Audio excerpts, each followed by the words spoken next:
In today's video, I'm going to break down the exact Facebook ads horizontal scaling strategy that helps brands hit $100,000 days, $45,000 days, $2.3 million per month. Basically, these results that you're seeing over here. These are just some of our own clients, just so you see the type of caliber of clients that we're typically used to working with on a daily basis. And so with that being said, let's structure down what we're going to talk about in this video. Okay, there's two parts of this video. Number one, I'm going to break down the theory behind horizontal scaling, showing you the principle itself. I'm going to show you also a real life example of a brand that is currently applying it today so that you can see that, what I'm saying is don't believe basically what I'm saying just, based on my words, but I'm going to show you the real life example, right? And then I'm going to break down the ad account structure, the Facebook ad account structure, so you kind of see how that strategy is applied on the ad account itself and its structure, just because I receive a lot of questions on how to do it on the ad account. And then I have a couple things to say about that. Great. So let me just start off by saying what most brands actually do. They typically have one avatar customer, and that's fine. And I'm not saying this strategy doesn't work in itself, but it's just not the exact approach that 8 and 9 figure brands use to scale to that scale, right? And so one avatar, one specific angle, they have and find winning creatives, and then they create as many iterations as possible on this avatar, this angle, and based on the winning creative concepts that they found that are working for them. So this basically creates a process that looks something like this. Typically, it's all done on one product. So once again, one product, one avatar, one angle, iterations. And by the way, this can get you far. It can get you, to 300K a month, 500,000, maybe sometimes even more. But if you want to reach mass scale, right, you have to start thinking about this in a different way. Okay, the problem, as I say, with the major problem with this model is that you just reach a ceiling, and it's really hard to scale up while maintaining healthy margins, just because there's more competition. There's only so much that you can do with one angle, right? And so let me talk about what 8 and 9 figure brands do, which is scale horizontally with marketing angles and avatars. Now stick with me until the end, because I'm going to break down exactly how we structure this in the ad account so that it's not confusing or anything. So this is typically how it's approached. You have the same exact avatar, okay, and then instead of running one angle, you basically test one, not two, not three, not four, not five, not even six. I can't even fit. They wouldn't even fit over here. But there's one saying in marketing that if you can sell one product in 50 to 100 different ways, right, by touching and targeting different market segments, based on the way that you present the product, you're basically golden, and you're always going to win compared to a company that maybe sells the product in one or two different ways. So the structure is this exact same thing. The only major difference is that they find way more winning creatives, way more iterations, just because they're testing way more horizontally with marketing angles, right? And so as I say here, most brands jump from one product to another, or just get stuck at the one product, knowing that their best competitors are doing millions of dollars per month. But 8-figure brands understand the scale of selling one product in 50 different creative ways, while tapping into different markets, and in many cases less competitive markets. And also their avatar customers typically a lot more specific. I'm going to get that into that in just a second. But this is the typical like $5 million, $10 million per month kind of like structure. At the end of the day, once again, it says only 3. I just don't have space to fit it, but ideally you test dozens of angles for at least one avatar, one product, just because that's how they do it, and that's how we do it as well, and that's what allows us to get results. Because in many cases you can sell the same product, but just the way that you position the product and talk maybe about something specific, I'm going to break through some examples specifically, it goes after different market segments, right? Different pools of people that, and some are like have a really big TAM, still addressable market, but are like less saturated and easier for you to break through. Okay, and also you're speaking directly to them, which is an advantage. So this is a typical structure of a multi-8, 9-figure business. You scale horizontally with also avatars eventually, right? Also eventually with products, so you can kind of like scale this even more horizontally with even more products, with countries. That's what they do, of course, but they do more angles and more avatars at the same time. So what is a really important component is choosing the correct avatar based on a criteria, like evaluating the competition, the addressable market, the scalability. So let me break through an example here of how you actually should choose your avatar. Now, before we get into that, let me just quickly show you an example. This is just a brand. They have a lot of active ads. I'm not sure how many, but I think over 800, so they're doing quite well. And this is just an example. You see they have different personas, different angles over here. They're going after the pain-free life, the long-term relief, immediate pain relief, right? These are all different things. You'll find people that want immediate pain relief. You'll find people that resonate more with long-term relief, right? Different claims. You'll find people that resonate more with a message, with a video talking about improved posture, which is completely different compared to like immediate pain relief, right? Natural remedies, right? You get the point. So these are just some examples. This is how they're doing it. This brand is doing it. And they're also testing different personas. And as I said, they're also testing different products. For example, they're doing this lower back pain product, and then they're selling a neck pain product over here. So you get the point. Going back to the example, what I want you to understand is that the next stage after you find angles is actually finding avatars, right? Once you find different avatars, you can allow more scale. Let me break down exactly what this process looks like and how you should think about it. There's three types of avatars, okay? There's the one that is too niche down, the one that is too broad, and the one that is a perfect solution. Let me break through exactly what I mean. Something that is too broad in most cases is when you go after an avatar that is like just too general, like Sally, men and women who have, a headache or something like that, or a back pain or whatever that is. In some cases, having a funnel that is just really, really, really broad also makes it harder for you to build custom marketing messages. So an example to maybe avoid something like this and to cut your time in half, right? And it doesn't necessarily mean that if you cut your time in half, it's better, but at least you have a higher chance of speaking directly to that avatar customer. So typically we want to go after like addressable markets that are not too small, not below like typically a billion, 500 million. That's just like too small. What is addressable market, by the way? You just multiply the AOV times the population of that segment. So if there's like 10 million people that spend $100 in this example, then that is a $1 billion market, okay? Typically, we want to find avatars that if we get 1% of that market, it still gets us to $1 million a month. Typically, that's what we strive for, okay? So sometimes the addressable market can be like 7 million, 10 million, billion, right? But in some cases, when it's too broad, the marketing message is just too broad itself, and people don't really resonate with it. An example of this, if your addressable market is like your TAM, is like $100 billion, right? Huge industry. Maybe one way to just cut it in half and just be a bit more specific is like male and female, right? Going after a specific demographic, or by ethnicity, black, right, white, or whatever. So let me just clearly say to you that this is too niche. This is a perfect example. As you can see, this is the red ocean market, blooded market, but you're going after something that is too small. So this would be you, right? But the market is just like too small for you to really scale. So very hard to scale with small TAMs. Too broad is very hard to scale due to like a competitive marketplace, and big TAM is hard to scale also because the marketing message doesn't really resonate, right? So let me just give a note here. There's as a side note, these saturated red ocean markets, the one that you see over here, this example, it is actually scalable, but I mean, typically to get into that market, you either need your product has a very clear edge and a competitive advantage that is just completely revolutionary. So it's a lot easier for you to get into like maybe a more broad marketing, like your product is just way more superior.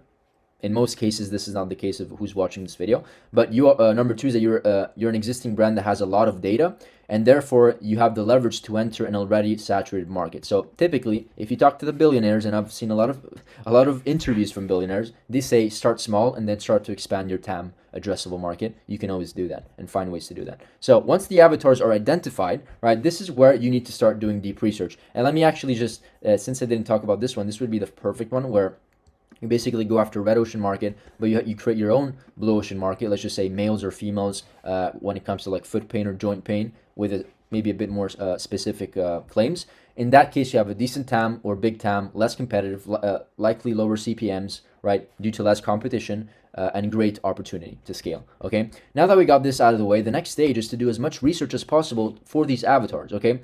We want to understand their language discovery, how they speak, their situation, what is their situational context, their identity aspiration, who they want to become, right? If they have foot pain, maybe they want to become the mother that wants to run and play with their children again, right? In case they have foot pain, the aspiration of who they want to be as the identity, the emotional motivation, how do they feel emotionally, and then the surface needs, what do they say they need, what do they talk about, what do they think, all these things, okay? Once we do all this analysis, we can come up with specific angles that resonate with these avatars and eventually build congruent funnels, okay? Let's talk about the ad account structure to test these avatars. I get this question a lot, but it's actually very simple. I do have to say one extra thing is that if there's one thing that you should focus on, as I spoke about in my last video, is creative and offer.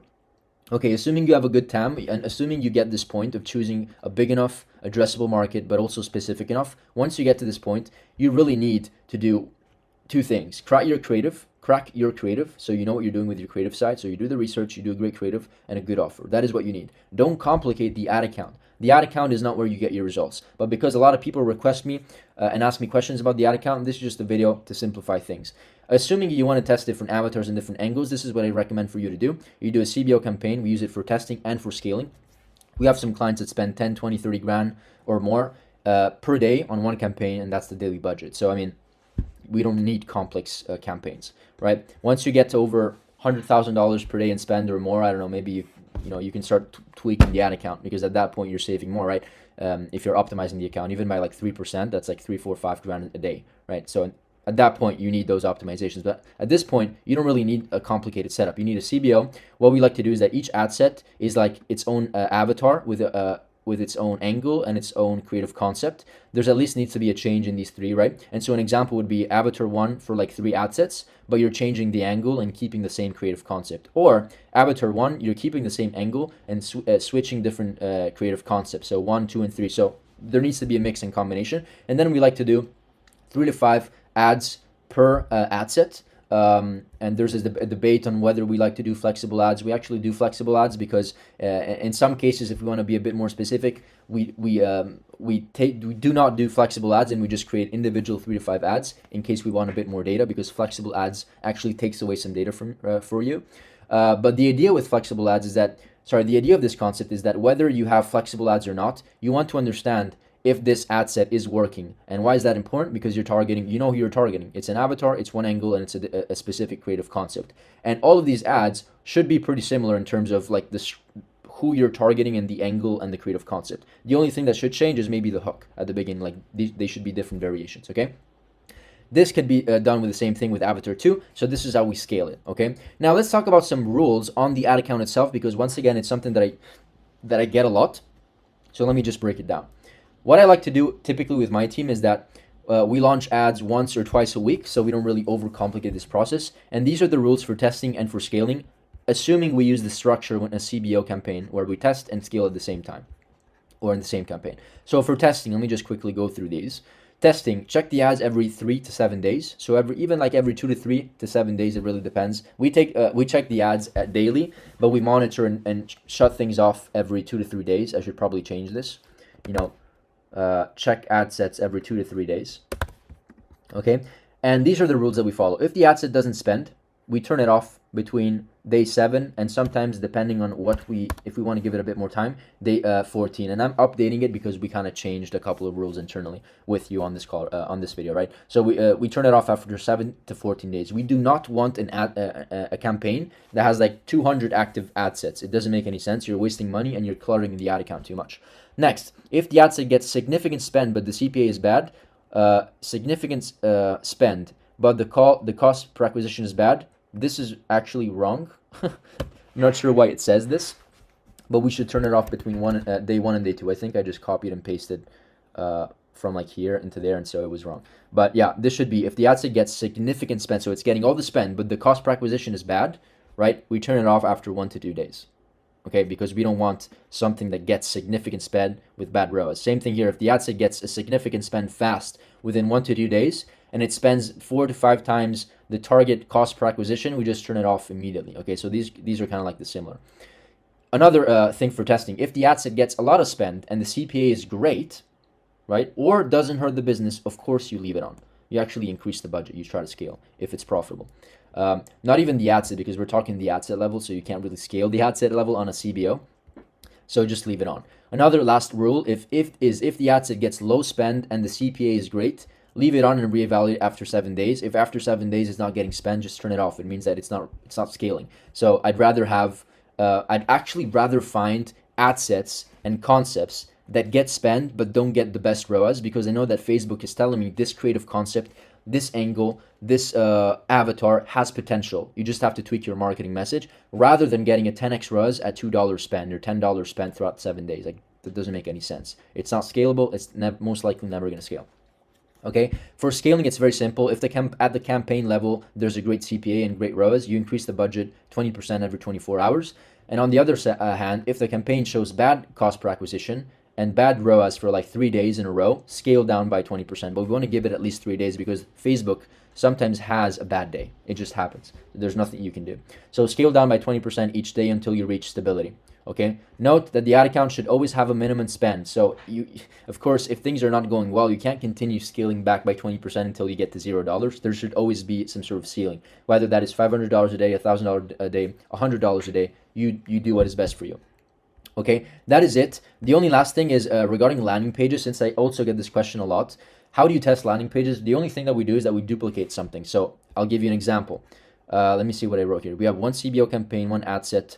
We basically do it like this. If this is the winner, let's just say that this is giving us the best results. It's like one of our winning ad sets. The only thing that we do is that we duplicate it into another one, basically the exact same replica, but then we go on the ad level and do something like this, right? Let me just do this example. It's a bit more clear. So this is the winner, right? We duplicate the ad set over here. This ad set has 3 ads with landing page number 1. The only thing we do is that we duplicate this, and now we have 6 total ads instead of 3. The only difference is that these ads are the same, but just the landing page, as you can see here, is different. LP1, LP1, LP1, and now here it's LP2, LP2, LP2. Landing page 2 could be advertorial 2, could be whatever you want.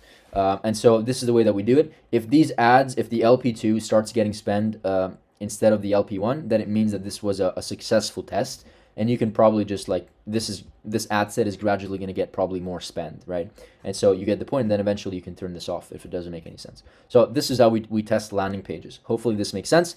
That is it for this video. I know that I kind of hopped from one topic to another. Horizontal scaling is really important. You have to test more angles. If you can sell, as I say here, one product in 50 different ways, you will forever win, okay? And at the same time, if you can scale horizontally with avatars and eventually with other products, then you win. And also, if you know how to choose your addressable markets with based on the avatars that you target, also really important as a foundation. Once again, you're putting a nail on your foot if you're starting with something that can immediately not scale or is just too small, for example, right? So this is it for this video. I hope this video was valuable. Let me know if you have any questions. I always answer questions in my YouTube videos, at least the best that I can. And that last quick thing before I end the call, not the call, but the video. If you are a brand doing at least $100,000 a month and you want to get to $1 million a month, $3 million a month, we have experience working with 8-figure brands. That's what we do.